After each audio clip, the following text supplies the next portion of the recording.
Safest and secure way to reach the enlightenment is 1 கோடி வருஷம் கழிச்சோ 1 வருஷம் கழிச்சோ 10 வருஷம் கழிச்சோ என்லைட்மெண்ட் அடையிறதுல. என்லைட்மெண்ட்னா இப்போ என்ன சொல்றேன்னு கேட்டுக்குங்க. மனதை அதன் போக்கில் தடுத்து நிறுத்தாமல் போகட்டும் செயல்பட விட்டீங்கன்னா என்லைட்மெண்ட் ஆயிட்டீங்கன்னு அர்த்தம். அவ்வளவுதான், முடிஞ்சு. பெரிய பெரிய இடங்கள்லயே, மிக உயர்ந்த இடங்கள்லயே கடைசி கட்ட பயிற்சி என்ன தெரியுமா சொல்றான்? மனசை ஒன்றும் பண்ண முடியாது, அது வந்துகிட்டே தான் இருக்கும். அதை அதன் போக்கில் செயல்பட விடு, நீ ஆனந்த நிலைக்கு போயிடுவோ, போடா போய் வாழ்க்கையை வாழ்றான்னு அமுச்சு வச்சிடறாங்க. இவ்வளவுதான் நடக்குது. எத்தனை பேருக்கு புரியுது இப்போ நான் சொன்னது? ஏதாவது கனெக்ட் பண்ணிக்க முடியுதா நான் சொல்றத? மனம் ஓடிக்கொண்டேதான் இருக்கும், நீங்கள் சாகும் வரை ஓடிக்கொண்டேதான் இருக்கும். அது மனதினுடைய குணம். அதை தடுத்து நிறுத்த முயற்சி செய்யாதீங்க, அது நிக்காது.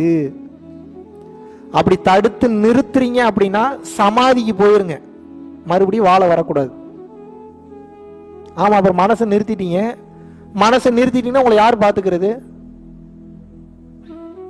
பிரம்மமாயி உட்கார்ந்துட்டீங்க, அப்படியே உட்காந்துட்டீங்க, யார் பாத்துக்கிறது உங்களை?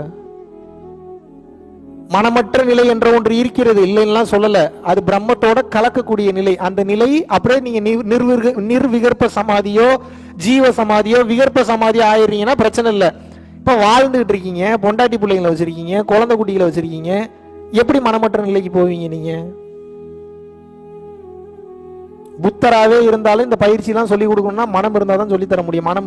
மனம் இல்லாம பேச்சு வருமா? என்னங்க இப்படி பார்த்துட்டு, ஏதோ நான் எதுவும் தப்பா சொல்றேன், நாங்க இப்படி முறைச்சு பார்த்துட்டு இருக்கீங்க, எனக்கே பயமா இருக்கு, ஒருவேளை வேற எதுவும் பாயிண்ட் தப்பா சொல்றேன் நான், சொல்லுங்க.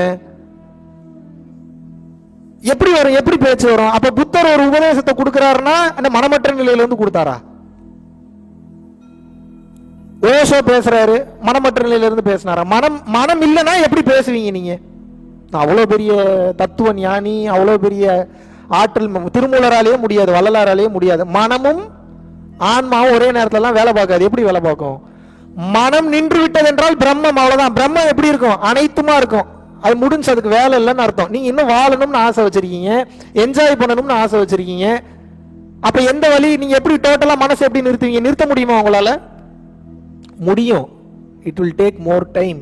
அது நீங்க உட்கார்ந்து பண்ணக்கூடிய பயிற்சியில மனசை நிறுத்தலாம். மனதை நிறுத்த சக்தி நிலையில பவர்ஃபுல்லா போவீங்க. ஆனா வெறும் சக்தி மட்டும் கிடைச்சு பிரயோஜனம் கிடையாது. நம்ம சக்தியும் பெற்று இருக்கணும், பக்குவம் பெற்ற மனிதராகவும் இருக்கணும். பக்குவம் இல்லாத சக்தியை வச்சு ஆளை அழிச்சிருவீங்க நீங்க. பக்குவம் பெற்ற சக்தியை வச்சு ஒரு புதுசா ஒரு கிரியேஷனை கிரியேட் பண்ணுவீங்க. அப்ப பக்குவம் பவர்ஃபுல் ஆனதா, பவர் பவர்ஃபுல் ஆனதா? அப்ப அந்த பக்குவம்னா என்னன்னா, மனதை நீரோடை நிலையில் ஓட விடுவதற்கு பேரு பக்குவம். நீங்க செஞ்சு பாருங்க, சாப்பிட போறதுக்கு முன்னாடி ஒரு 2 to 3 நிமிஷம் மட்டும் செஞ்சு பாருங்க. படார்னு அந்த பிளிஸ்க்கு போயிடுவீங்க. கரெக்டா பண்ணீங்கன்னா பிளிஸ்க்கு போயிடுவீங்க. உடனே வரலனாலும் ஒன்னும் இல்ல, சிம்பிள். நல்லா புரிஞ்சுக்கங்க, மெயினான கண்டென்ட். சரணாகதி அப்படின்றது இதை தாண்டி ஒரு கிளாஸே இல்ல, முடிஞ்சு போச்சு. சரணாகதினா எல்லாரும் தப்பா நினைச்சுக்கிறீங்க. வேலை வெட்டியே செய்யாம சும்மா உட்காந்துக்கிறதுக்கு பேர் சரணாகதி. அப்படி உட்கார்ந்தா உங்க வேலை யார் பாக்குறது?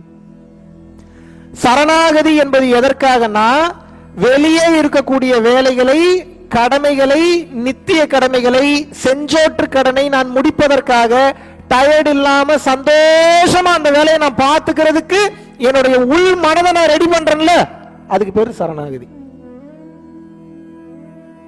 என்னோட மனசை நான் ரெடி பண்றேன்ல. வெளியே ஒரு வேலை பார்க்கணும்னா நான் ஸ்ட்ரெஸ்ஃபுல்லா இருந்தா சந்தோஷமா ஒரு வேலையை பார்ப்பேனா, ஸ்ட்ரெஸ் இல்லாம இருந்தா ஒரு வேலையை சந்தோஷமா பார்ப்பேனா? அப்ப ஸ்ட்ரெஸ் இல்லாம இருக்கிறதுனா என்ன? ஸ்ட்ரெஸ்னா என்ன நீங்க சொல்லுங்க. ஸ்ட்ரெஸ்னா தமிழ்ல அர்த்தம் என்ன? அழுத்தம். மன அழுத்தம் இல்ல, மைண்ட் ஸ்ட்ரெஸ்னா தான் மன அழுத்தம். ஸ்ட்ரெஸ்னா என்ன? அழுத்தம். ஏன் அழுந்தது? புடிச்சு வச்சிருக்கீங்க மனசு, அதனால அழுந்தது. விடுறான்னு நீங்க என்ன பண்றீங்க? இல்ல இதை பாப்பன்றீங்க. சரி, விட்டுத்தோட கஷ்டமா இருக்குன்னு இல்ல நான் பாப்பன்றீங்க. அப்ப அது யோசிக்க ஸ்ட்ரெஸ் டிப்ரெஷன் ஆகுது. இப்ப நான் என்ன சொல்றேன், நீங்க ஒண்ணுமே பண்ணலனால அது அதுவே சரியாயிரும்ன்றேன். கையை எடுத்துருங்கன்ற, அது ஓட ஆரம்பிச்சிடும். கையை எடுத்துறீங்க, அது என்ன ஆகும்? நீரோடை நிலை. இந்த நிலைக்கு பேர் என்ன? ஒரு நீரோடை போல. இதை நீங்க மறந்துடவே கூடாது. எப்பெல்லாம் உங்களுக்கு ஸ்ட்ரெஸ் இருக்கோ, அந்த ஸ்ட்ரெஸ் ஏன் வருதுன்னா, ஏதோ ஒரு தாட் உங்களுக்கு அந்த ஸ்ட்ரெஸ் ஏற்படுத்துதுன்னு அர்த்தம். நல்லா புரிஞ்சுக்கணும். உங்களுக்கு ஏன் ஸ்ட்ரெஸ் வருது? ஏதோ ஒரு தாட் வந்து ஒரு கேள்வி கேட்குது, அதுக்கு உங்களுக்கு பதில் சொல்ல தெரியல, பதில் சொல்லி ஆஃப் பண்ணி அனுப்பலாம். உங்களுக்கு பதில் சொல்ல தெரியல, இன்னும் ஈஸியஸ்ட் வே எதுனா அதை கண்டுக்காம விட்டுருங்க, அதுவே போயிடும். மறுபடியும் கேட்கும், மறுபடியும் கண்டுக்காம விட்டுருங்க, மறுபடியும் கேட்க, மறுபடியும் கண்டுக்காம விட்டுருங்க. இப்ப நீரோடை மாதிரி போனோன்னு புதுசா வேற ஏதாவது வரும். இப்படி எதையுமே கண்டுக்காம விட்டுட்டீங்கன்னா ஒரு கட்டத்துக்கு மேல என்ன ஆகும்னா, நான் சொன்னேன்ல மனம் தனியா ஆன்மா தனியா பிரிக்கணும்னு, உங்களுக்கு புரிஞ்சிடும். நாம் மனம் அல்லன்றது நல்லா புரிஞ்சிடும். இது பிராக்டிஸ் பண்ண பண்ணதான் வரும். ஒரு கட்டத்துக்கு மேல மனம் தனியா ஓடிட்டு இருக்கோம், நீங்க தனியா இருந்து உங்க மைண்டை பார்த்துட்டு இருப்பீங்க. இன்னும் இதெல்லாம் நடக்குது, இதெல்லாம் போகுது, இதெல்லாம் வருது அப்படின்னு சொல்லி அப்பதான் உங்களுக்கு புரிய வரும். இப்ப மைண்டோட பிடியில் நீங்கள் இருக்கின்றீர்கள்.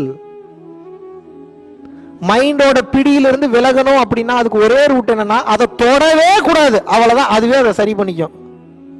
இதைத்தான் புத்தர் கண்டுபிடிச்சாரு. அங்க போறாரு, அந்த பயிற்சி பண்றாரு, இங்க போறாரு, இந்த பயிற்சி பண்றாரு, சமாதி நிலை கை கொடுது, ஆத்துக்குள்ள போய் கடந்து வெளியில வராரு, ஒரு ஹோல்ல இருந்து இன்னொரு ஹோல்ல எல்லா மேஜிக்கும் வந்துருச்சு. இன்னும் ஏதோ எனக்கு கிடைக்கலையேங்கிற, அது என்ன?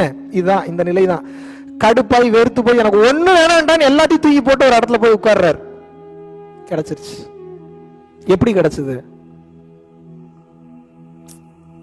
நான் ஏதோ ஒரு பாதையில போகணும்னா நான் ஏதோ ஒன்று ஃபீல் பண்ணாதானே அந்த பாதைக்கு போவேன், இல்லைன்னா எப்படி போவேன்? போவனா? அப்ப அவருக்கு ஏதோ ஒன்று தேடிட்டு இருக்காருல்ல, அது எப்ப கிடைச்சதுன்னா தேடலை நிறுத்தி விட்டு எனக்கு ஒண்ணு வேணாம் அப்படின்னு. அதுக்கு என்ன அர்த்தம்? மனதை அதன் போக்குல செயல்பட விடுறாரு. அது செயல்பட ஆரம்பிச்சோடனே அது கிடைச்சிருச்சு அவருக்கு. இதுதான்டா அந்த நிலைன்றதை புடிச்சுக்கிட்டார். நிர்வாணான்னு அதுக்கு பேர் வைக்கிறார். நீங்க எல்லாம் எதை தேடி ஓடிட்டு இருக்கீங்கன்னு நினைக்கிறீங்க? பொருள் தேடியா ஓடுறீங்க? இந்த அமைதி, இந்த சந்தோஷத்தை தேடி தான் ஓடிட்டு இருக்கீங்க. 100 கோடி ரூபா பணம் வேணும்ன்றீங்க. 100 கோடி பணம் கிடைச்சோடனே கை கால் விளங்காம போயிடணும். யாராவது 100 கோடி ரூபா வாங்குவீங்களா? நீங்க செக்ஸ் வச்சுக்கணும்னு ஆசைப்படுறீங்க. செக்ஸ் யார் கூட வச்சுட்டாலும் மூக்கு கண்ணு காதுல இருந்து ரத்தம் வந்து செத்துருவீங்க. யாராவது செக்ஸ் வச்சுப்பீங்களா? நீங்க சரக்கு அடிக்கணும்னு ஆசைப்படுறீங்க. சரக்கு அடிக்கும் போது உங்க கை கால் ஸ்ட்ரோக் விழுந்துரும். யாராவது சரக்கு அடிப்பீங்களா? நீங்க அப்பவே விழுகும் அப்படின்னா அடிப்பீங்களா? நீங்க அப்ப உங்களுக்கு தேவை என்ன? பொருள் உங்களுக்கு தேவையில்லை. உங்களுக்கு என்ன தேவைன்னா அந்த சுகம் தேவை. உங்களுக்கு என்ன தேவை? ஒத்துக்குங்க, அதுல என்ன பெரிய வெக்கம் வேற வேண்டி கிடக்கு? அதை தானே தேடி ஓடிட்டு இருக்கோம். உங்களுக்கு என்ன வேணும் சொல்லுங்க, இல்லாட்டினா உங்களுக்கு அது கிடைக்காது. சோகம் வேணும். இந்த சோகம் இதுல கிடைக்குதுன்னு நம்புது உங்க மைண்ட், அதுல கிடைக்காது. மறுபடியும் சம்பாதிக்கணும், மறுபடியும் காசை கொண்டு போய் கடையில கொடுக்கணும், அப்புறம் ஏதாவது ஒரு பொருள் கொடுப்பான், அதை வாங்கி யூஸ் பண்ணீங்க, அப்பாடா அந்த சோகம் கிடைச்சு. அதனால அந்த சோகம் கிடைக்கல. சுகம் கிடைச்ச மாதிரி நம்புறீங்க, அதுல சுகம் இல்லை. உண்மையான சுகம் என்ன அப்படின்னா, மனதை அதன் போக்கில் செயல். நீங்க இப்படி மட்டும் இருந்து பாருங்க, எவ்வளவு பெரிய கூத்தெல்லாம் பண்ணிருக்கீங்கன்னு உங்களுக்கு அப்புறம் தான் தெரிய வரும்.